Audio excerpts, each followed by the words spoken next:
Olá, boa noite a todos, sejam todos muito bem-vindos. Hoje nós vamos estudar esse tema, progresso moral, saúde e espiritualidade. Eu agradeço à Casa Espírita de Aldeia da Serra a oportunidade dessa tarefa. Bem, nós vamos iniciar fazendo a definição do que seja saúde segundo a Organização Mundial de Saúde.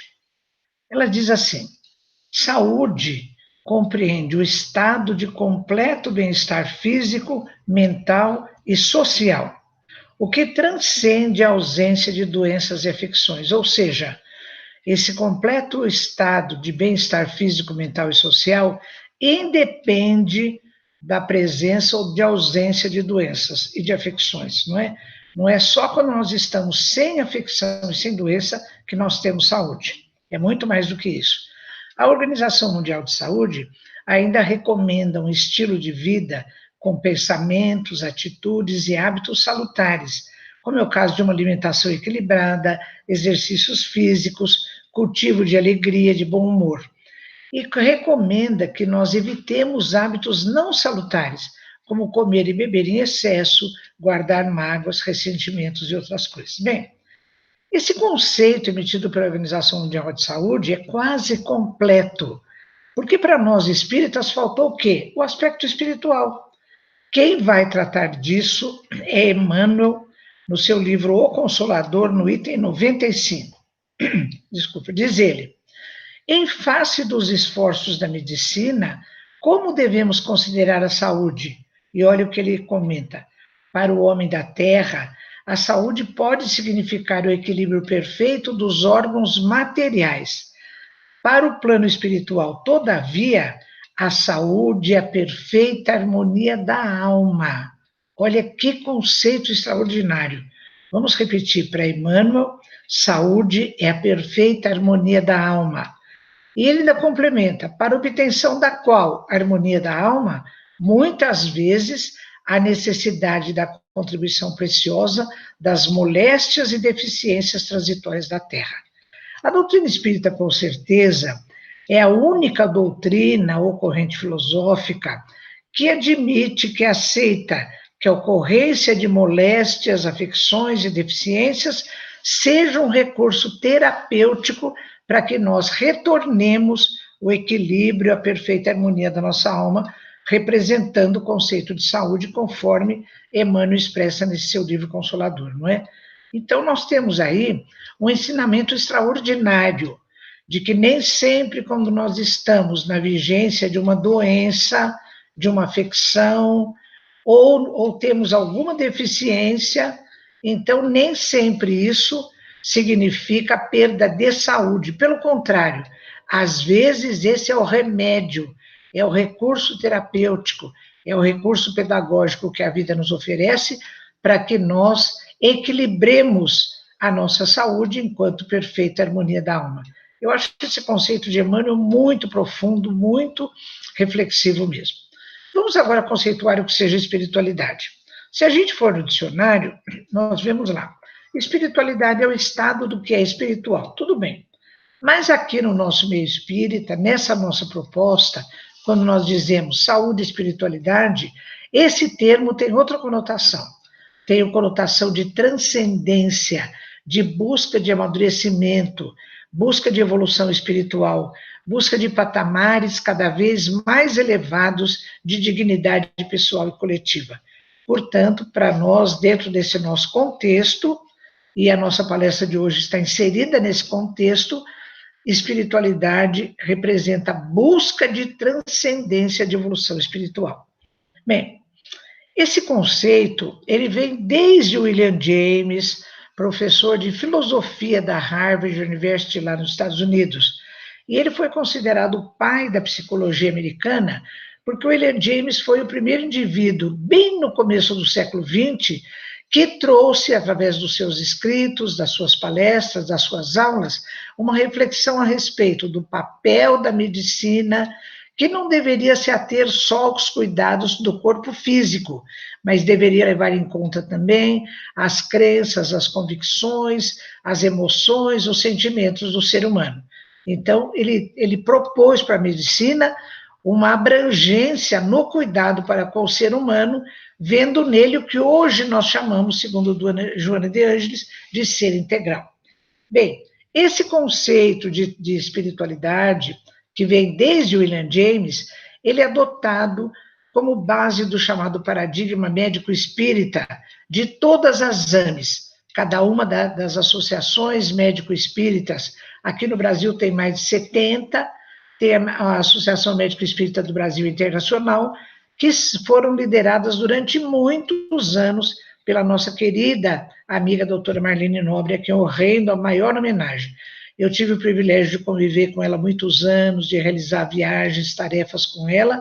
Então, esse termo espiritualidade estava sempre presente como pano de fundo nesse contexto sobre o qual nós tratávamos todos os assuntos nas palestras, nos seminários e assim por diante, né?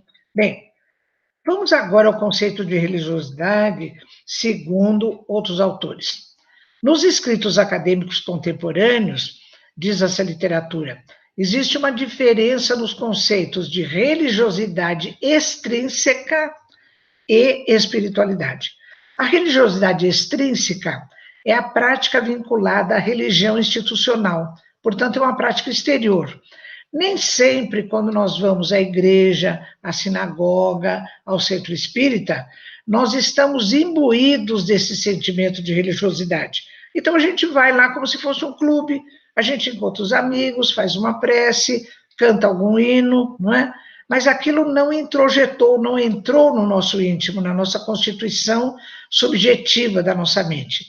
Enquanto espiritualidade pode fugir do rótulo religioso, não necessariamente ela está atrelada a rótulo religioso, e tende a uma conotação individual e subjetiva da experiência do sagrado, ou seja, da experiência de vivências espirituais, né? Enquanto transcendência, por isso, enquanto espiritualidade. Portanto, a espiritualidade, ela pode ser buscada através de rótulo religioso, mas não da religiosidade de fora, a exterior, a extrínseca. Ela pode ser buscada pela religiosidade intrínseca, interior. E nós espíritas fazemos a busca da nossa transcendência enquanto espiritualidade através da nossa religiosidade intrínseca pelos caminhos da doutrina espírita, né? Bom, quando Emmanuel, então, fala que saúde é a perfeita harmonia da alma, quando espiritualidade nós conceituamos como transcendência, como evolução espiritual, então vamos ver qual dos nossos aspectos evolutivos tem a ver com saúde e com espiritualidade. Será a nossa evolução orgânica? Porque o nosso corpo de hoje, enquanto ser humano, já está muito modificado do corpo humano dos primeiros espíritos humanos que encarnaram aqui no planeta há milhões de anos atrás. Evolução intelectual, evolução moral, vamos ver que tipo de evolução se encontra fazendo esse link de saúde com espiritualidade, né? Na questão 370 do Livro dos Espíritos, Kardec pergunta, pode-se induzir uma relação entre o desenvolvimento dos órgãos cerebrais e das faculdades morais e intelectuais? Resposta, não confundais o efeito com a causa. Não são os órgãos que lhe dão ao espírito as faculdades, mas as faculdades do espírito é que impulsionam o desenvolvimento dos órgãos. Então, não é porque nós ficamos em postura ereta, estamos desenvolvendo cada vez mais o nosso cérebro, não é porque nós temos um cérebro muito evoluído, do ponto de vista desse processo evolutivo, que, consequentemente, nós vamos ter faculdades intelectuais e morais. Não, é o contrário. As faculdades do espírito é que impulsionam o desenvolvimento dos órgãos do corpo físico, né? Quando nós vamos à Lei do Progresso, o Livro dos Espíritos, questão 785, lá nós lemos, o progresso intelectual avança sempre. Olha que isso nós vemos, né? Mas o maior obstáculo ao progresso moral são o orgulho e o egoísmo. Porque é interessante, a parte do cérebro que trabalha com progresso intelectual e com progresso moral, é bem essa região aqui da nossa testa, do lobo frontal. Quem explica muito bem isso é Calderaro, no livro de André Luiz, No Mundo Maior, capítulos 3 a 5, não é? Então, esse progresso moral nosso não está acompanhando o progresso intelectual, porque enquanto humanidade nós temos ainda uma grande parcela de orgulho e de egoísmo na nossa personalidade, no nosso comportamento. Isso é verdade, olha, o investimento na ciência, do ponto de vista intelectual, nós estamos muito bem. Nós temos sondas espaciais, foguetes interplanetários, na medicina existem recursos extraordinários, né?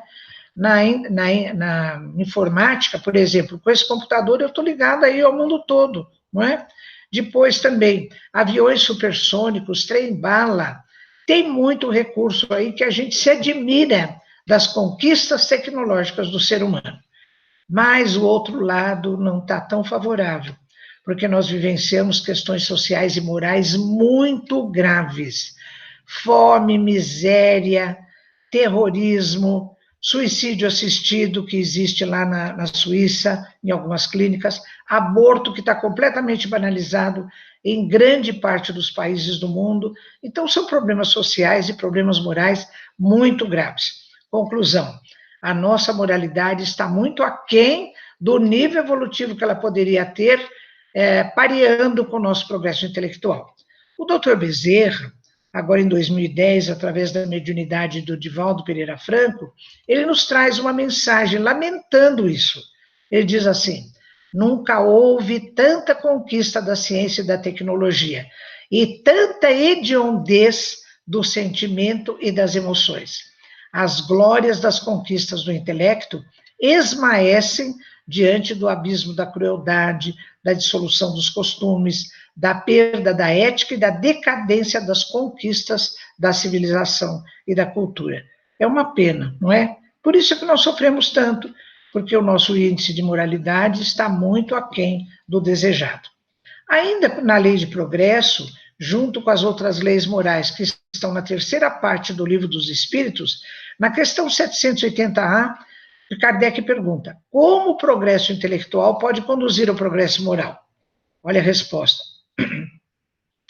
Dando a compreensão do bem e do mal, pois então o homem pode escolher. A exercício do livre-arbítrio contempla o aspecto moral do nosso comportamento, né? Então nós temos uma intelectualidade bem desenvolvida, mas ela não está ajudando o nosso progresso moral. Então, o que está faltando para que o progresso intelectual ajude o progresso moral? É necessário vivência daquelas coisas que nós temos dificuldade de escolher bem e ação da vontade. Por exemplo, se eu tenho dificuldade de perdoar, então a vida vai me colocar em algumas situações de injustiça, de ingratidão, para que eu tenha oportunidade de vivenciar a situação. E se eu perceber realmente, eu tiver vontade ativa, então eu vou fazer um esforço para vencer essa dificuldade. Então eu terei ganho um progresso moral, porque eu já tenho no meu banco de memórias, lá no meu intelecto, toda a noção de que é bom perdoar, que a gente se liberta da mágoa, do ressentimento, não é isso? A gente já tem. Mas falta aquele impulso da vontade ativa para que a gente coloque isso em vivência e vença essa dificuldade. Então, o progresso intelectual pode sim ajudar o progresso moral.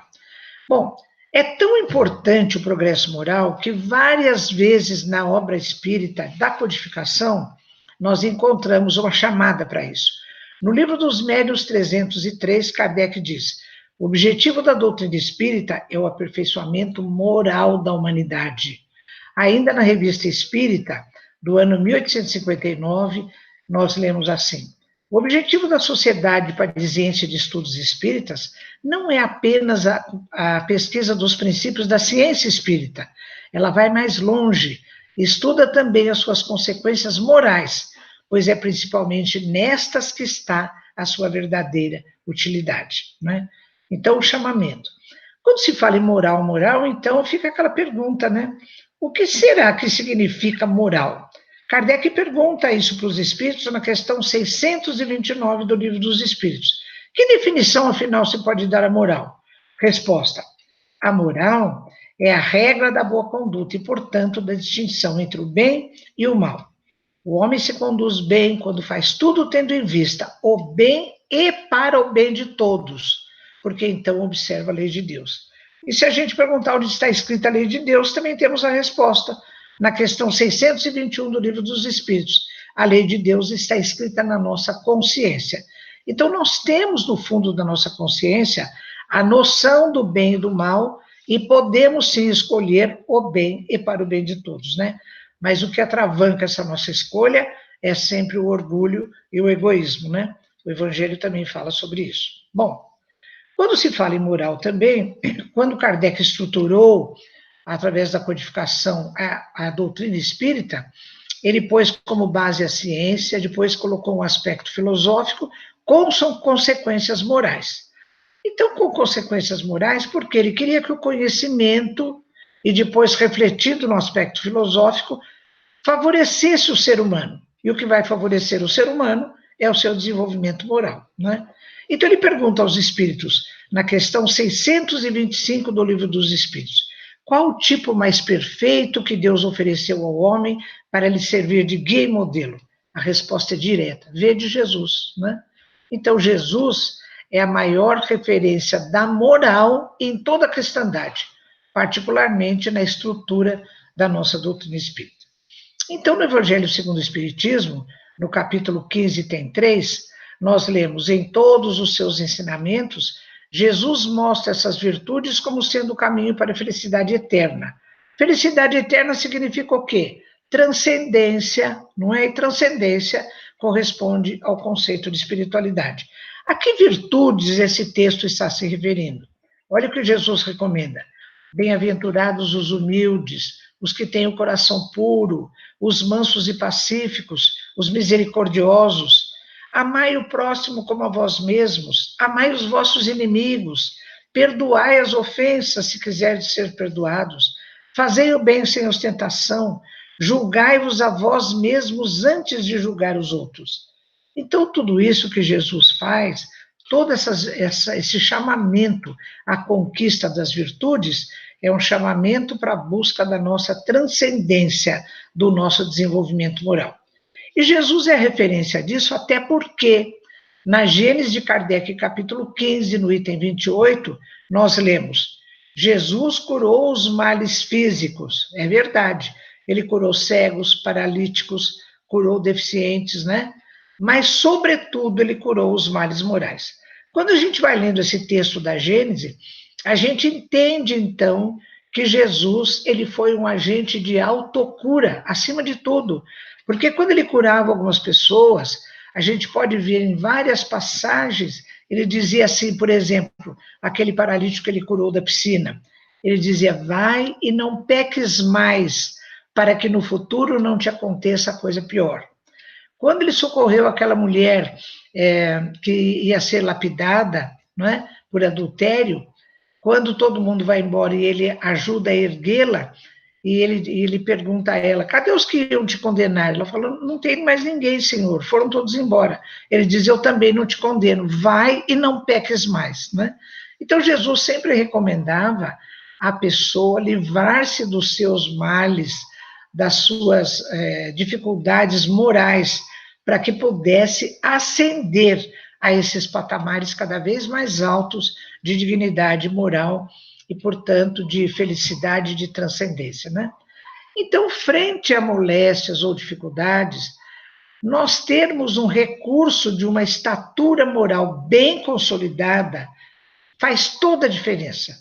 Na área da saúde, pessoal, tem 2 conceitos que são sempre levados em conta. Um é o coping.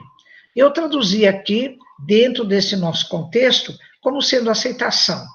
Mas não é aquela aceitação de resignação, então eu tenho que viver a cruz da minha vida, não é isso. É aceitação pelo entendimento.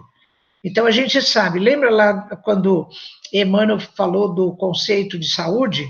É a perfeita harmonia da alma, para a qual muitas vezes há necessidade da vivência de deficiências ou de moléstias transitórias aqui na Terra.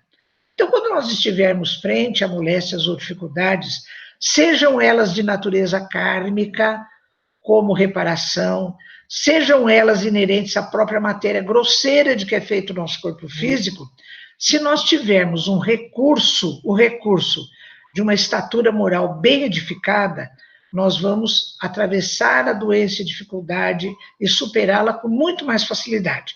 Vamos ver esses dois conceitos que são usados na área da saúde. Então, o coping, aceitação. A ação de lidar adequadamente com uma situação difícil, superando as dificuldades ou limites que essa situação apresenta. Então, é termos uma atitude positiva durante a vivência de uma moléstia, de uma dificuldade, ou mesmo, às vezes, de algum acontecimento, né? A perda de um parente amado, uma dificuldade financeira, uma derrocada de natureza material. Então, a maneira como nós atravessamos uma situação difícil, ela depende da nossa estatura moral. Por isso que é importante a gente cuidar do nosso desenvolvimento moral sempre. São muitos os exemplos de pessoas que vivenciaram, às vezes, com uma doença, às vezes começando com um coping negativo, se rebelando contra, reclamando, mas depois tiveram alguma atitude de amor ao próximo, de prece, de resignação, e acabaram tendo um coping positivo, né?